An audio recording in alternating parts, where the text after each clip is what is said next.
All right, thank you for staying with the Monday Report. Kenya's Choice 2022 continues here. Professor Macharia Munene is still with us, lecturer USIU, Wanjiru Gikonyo, National Coordinator TISA.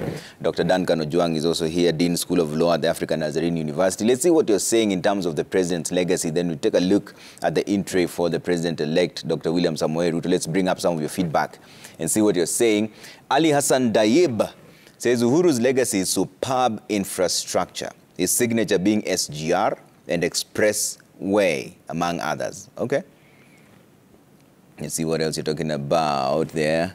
Kanyiri says, President had his fair share of failures, I believe that's what you wanted to say, but his progress outweighs his failures. His infrastructural projects are visible. Titling, borrowing and economy and growing the GDP of the country. His peace initiatives have made this country more governable. Okay, let's see what else you're saying here. Ole Likam says President Uhuru Kenyatta scored poorly in matters food security. The high cost of basic commodities has made life unbearable for most Kenyans. Glad that the incoming president has prioritized food security. All right, let's see what else you're saying here. Nomad says Uhuru's scorecard hits infrastructure, improved access to government services, anti-terrorism, maintained Kenya's image. Misses corruption, fiscal indiscipline, mismanaged economy that led to revenge voting. Okay. Let's see what else you're saying here. Bobo Tieno Wino says President Uhuru's misses was fighting the judiciary, undermining them financially, and refusal to appoint the 6 judges as recommended by JSC, and the hits are infrastructure and health sector. He did well. Okay. Let's see what else you're saying here. Kimani James says President Uhuru's most recognizable legacy is the outstanding Kenya's foreign policy, as he has made sure Kenya earns a good name in the international system. Okay. Let's squeeze in one more here. Engineer Lazaro says President-elect should prioritize uniting the nation and to regulate high cost of living by regulating the energy sector. All right.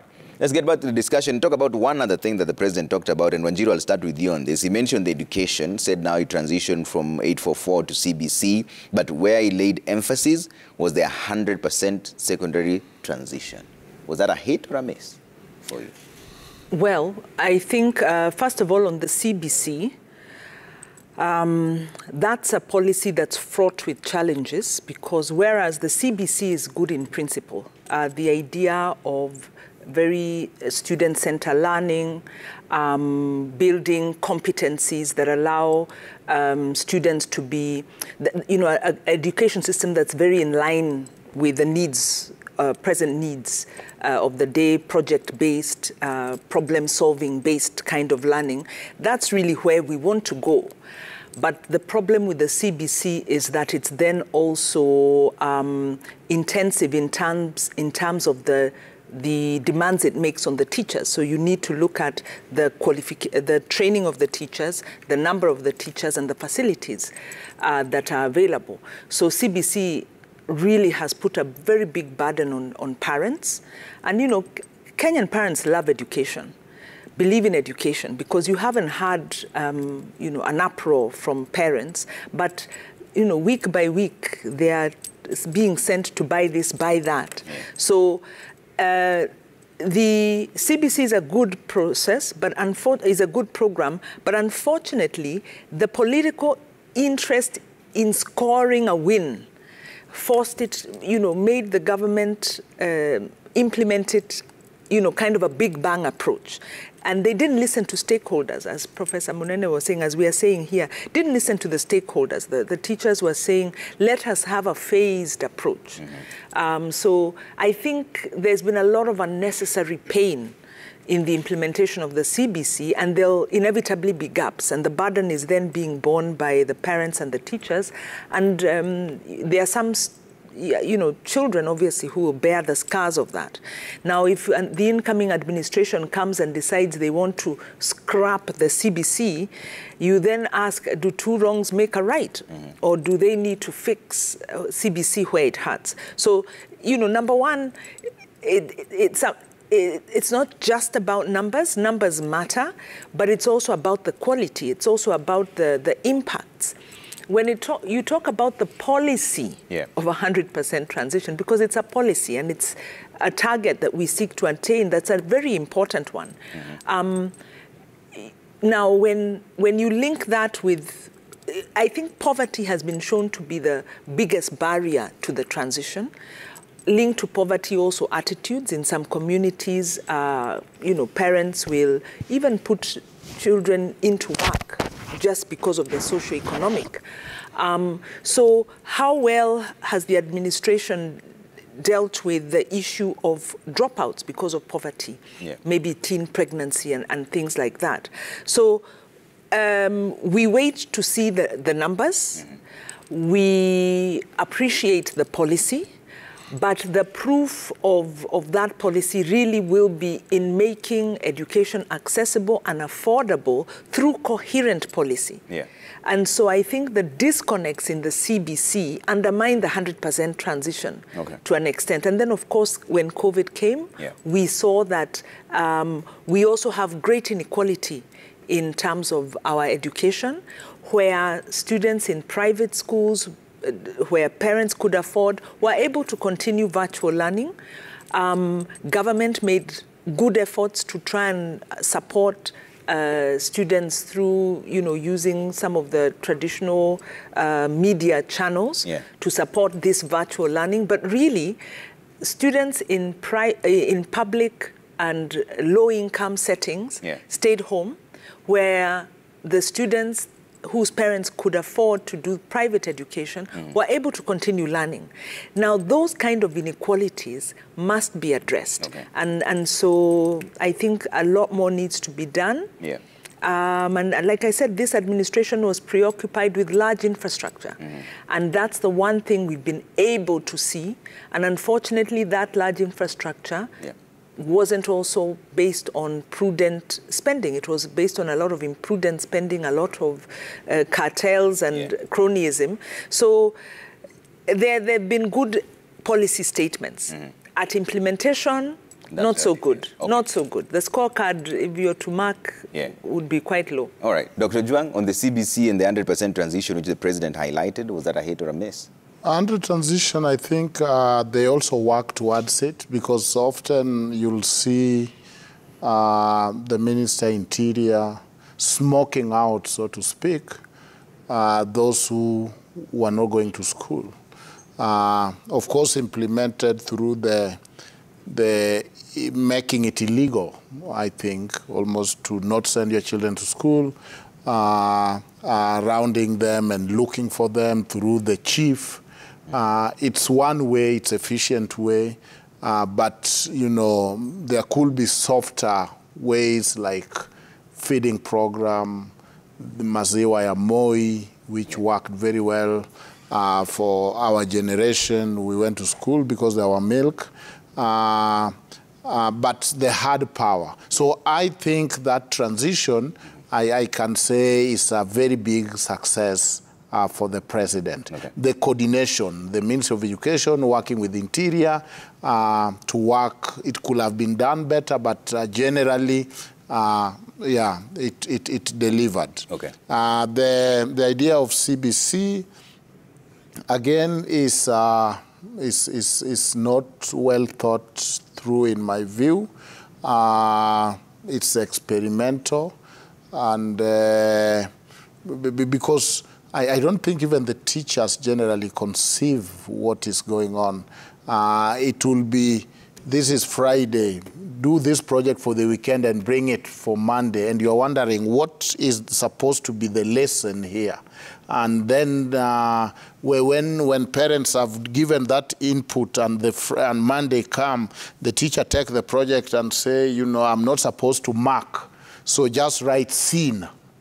You are presented. So there is a little bit of need for innovation within what is the better education system. I think that CBC have not gone too far to be halted or changed or repaired because it is breeding. The children are busybody. So part of, you wonder, how about the chores they do at home? Well, how about going to sweep the market to be the lesson? Why can they sweep at home and all that? So there's confusion. But I think overall, and finally, you know that through this time, and maybe it's a difficult time for everybody, the government have sent the university the dinosaurs route. Both private and public are bleeding, cannot sustain their wage bill, and are at the brink of collapsing. Without exception, both private university and public university. And of course, you know, there was a little bit of emphasis of this government in TVET, which they did very well, I think, but they ignored the higher education, which is not going very well in this country. And it's the future, because Africa cannot claim the 21st century without higher education and innovation that will make us industrialized. Okay. Prof, on the 100% transition, was it a hit or a miss? It's a mix. Okay. It's a mix because there are still some students who have not been transited in some places. There are some areas that could do better. There are others that seem to have done very well. So it's a mixed bag, the whole thing. The CBC is at experimental stages. So it will be difficult to start passing judgment on something that is still experimental, although we can see some problems here and there that may need to be addressed before things go wrong. My concern, however, is not the objective of CBC and whether it's being done well or not. My concern is that when the 844 program was started in the 1980s, a very similar argument was made that children were not learning practical things, that they needed to be exposed to this to be self-reliant, that there was too much of them, that academic, what they call academic thing, and not enough of these others. And for a while, it looked as if it was working well. So the question that comes up, what went wrong with the 844? And if something went wrong, what can be done to ensure that the CBC does not go through the same path, so that in future, 10, 15, 20 years from now, other president will come and say, we need a new system, because this one is not addressing the practical aspects of life. That's the concern, because we had the same argument when 844 was being started. And now this one, the same argument. So what guards do we need to put in that we shall not have the same story in the future? All right. And in 2 minutes each, as we wind up on this conversation, Wanjiru, I'll start with you. On a score of 100%, how did they score? And what pitfalls should the president-elect now avoid? 2 minutes as we wind up. You know, as somebody's leaving, as somebody's departing, you want to say the best thing. I don't know if scoring is very generous, because I think I haven't, you know, I'm not really a fan of the style and the policies of the Jubilee administration, because they haven't been participatory, they haven't listened, they haven't you know, worked in line of the Constitution of Kenya.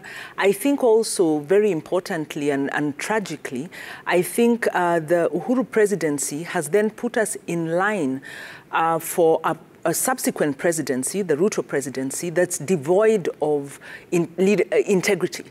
We lost on accountability because of the ICC and just because of the conduct of this government, and we continue to suffer from the lack of integrity. We now have maybe better economic policies, but still a major deficit. The other thing is, what vision does Uhuru Kenyatta and President-elect, soon-to-be President Ruto, have for Kenyans? What do you see as the role of Kenyans in governance? And how does the education system, the economic and governance system tap those potentials of Kenyans, as opposed to managing Kenyans and delivering projects? So I would say, maybe a 3 out of 10 for Uhuru Kenyatta, primarily because he misunderstood. He lacked the vision. He missed the big picture. And then also grossly mismanaged the opportunities that he had, devolution as an opportunity, the economy as an opportunity. Okay. Dr. Jua? Score? Wanjiru is not very generous. She says 3 out of 10, which is just... No, I will moderate that score. I think I will also give a 3 out of 10. So that is also a fail. It's a fail. Yeah, we don't say fail in CBC. We are saying not meeting expectation. Call your parents. So he has not. We don't use the word F or fail. No, you just say you have not met the expectation. Approaching expectation. Okay. If he had another 10 years, maybe he will have averaged it. But I think for the new leadership, it's again, open governance, which is in their aptly put in their manifesto, because most of this corruption and cartel operate within the opaque system. And finally, looking at a government from an approach of what can it help Kenyans to do for themselves. Not to really just do for us, but inspire and give us opportunity and do things that we can do for ourselves, so that we can do the rest we can do for ourselves. Okay. Whether it is employment, whether it is accessing finance, whether it is agriculture that Kenya Kwanza is talking about. So for me, I think it is unparalleled vision, and the question that should occupy their mind and concern their effort is the promises about lifting people from bottom up. If you don't like bottom up, say up, up, instead of trickle down that she's talking about. All right. Professor Munene, final remarks? Thank you. I think I'll give the president a C. He was the first president under the new constitution. So it was his job to set the precedent and experiment and succeed or fail. And he did his best in that regard. There are some challenges that that he could avoid it. He could have avoided. And we are beginning to hear some of these things after the fact, not during the fact. During the time. So a respectable C, what used to be said a long time ago, somebody goes to the university to get a respectable C and then move on. So a C is good enough for as an assessment for the entire years of which there were experiments. As for the incoming president, he was elected on a platform of change, attitude change. Question is, can he maintain that and move it a little higher and stop being a slogan and becomes real attitude change in every aspect of the Kenyan life? That's the challenge. All right. Thank you so much for making time this evening. Professor Macharia Munene, lecturer USIU, and Wanjiru Gikonyo, National Coordinator TISA, and Dr. Duncan Ojwang, Dean, School of Law at the African Nazarene University. Tomorrow morning, we start our live coverage of the inauguration of the 5th President of the Republic of Kenya, Dr. William Samoei Ruto. Keep it right here on Citizen TV. On behalf of the entire team that made this possible, we say good night. Have a fantastic night ahead. My name is Trevor Ombija. Bye for now.